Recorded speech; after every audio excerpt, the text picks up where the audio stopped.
Halo sahabat, penyakit corona yang disebabkan oleh virus COVID-19 sudah masuk ke Indonesia.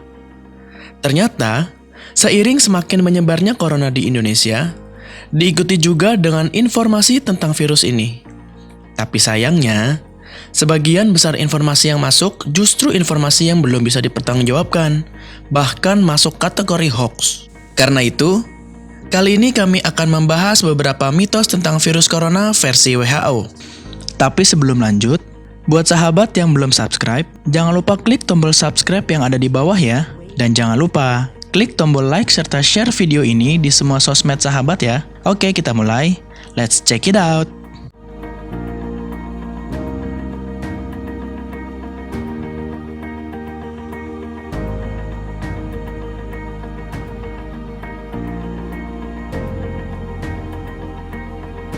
Hewan peliharaan dapat menularkan virus corona.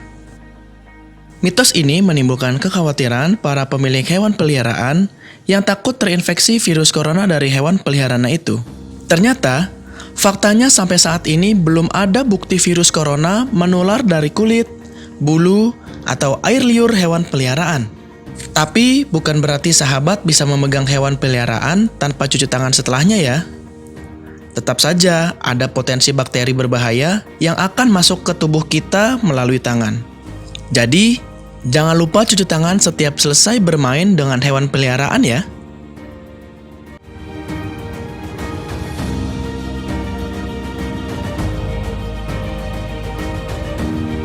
Virus corona hanya menyerang lansia saja.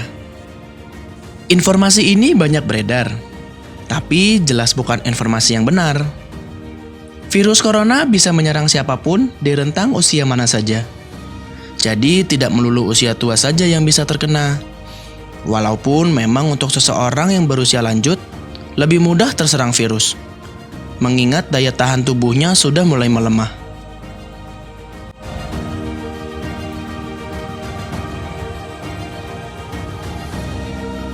Membunuh virus corona dengan pengering tangan. Sebelumnya, ada mitos kalau pengering tangan dapat membunuh corona. Namun, hal itu tidak dapat dibuktikan kebenarannya. Sebaiknya, untuk melindungi atau menangkal penyebaran COVID-19 dengan cara sering membersihkan tangan dengan sabun dan air. Membersihkan tangan bisa menggunakan pembersih tangan yang mengandung alkohol. Setelah itu, keringkan dengan tisu atau pengering tangan. Mencuci tangan dengan sabun secara teratur sangat dianjurkan karena dapat meminimalisir risiko masuknya virus ke dalam tubuh.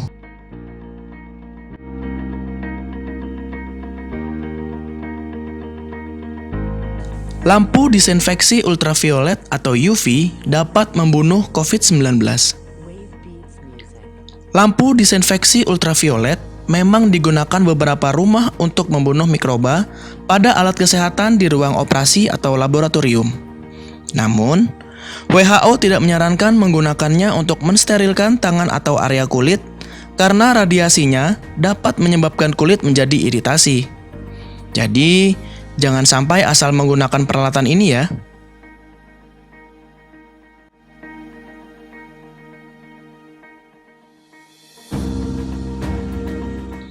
Thermal detector efektif deteksi terinfeksi corona. Thermal detector atau pemindai suhu hanya bisa mendeteksi terinfeksi corona yang mengalami gejala demam. Alasannya, alat ini hanya bekerja untuk mendeteksi perbedaan suhu. Orang yang mempunyai suhu tubuh lebih tinggi dari normal akibat corona bisa terdeteksi. Namun sebaliknya, orang yang terinfeksi tetapi belum mengalami demam tidak akan terdeteksi. Tapi bukan berarti alat ini tidak efektif. Alat ini tetap bisa dijadikan sebagai alat untuk pencegahan penyebaran virus corona.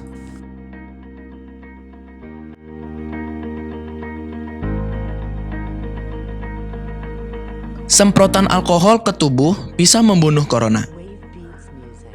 Menyemprotkan alkohol atau klorin ke seluruh tubuh tidak akan membunuh virus corona yang telah memasuki tubuh. Malah, akan berbahaya bagi selaput lendir tubuh seperti mata dan mulut. Alkohol juga dapat berguna untuk mendisinfeksi permukaan, tetapi tetap membutuhkan rekomendasi yang tepat. Jika terlalu banyak alkohol yang disemprotkan, salah-salah malah menimbulkan iritasi pada kulit.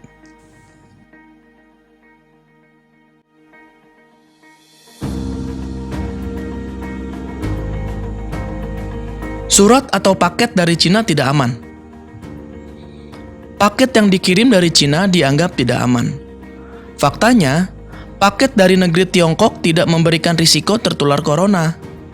Menurut WHO, COVID-19 tidak akan bertahan lama pada objek seperti surat atau paket. Jadi, jangan khawatir jika mendapat kiriman surat dan paket ya. Yang penting, jangan lupa cuci tangan setelah memegangnya.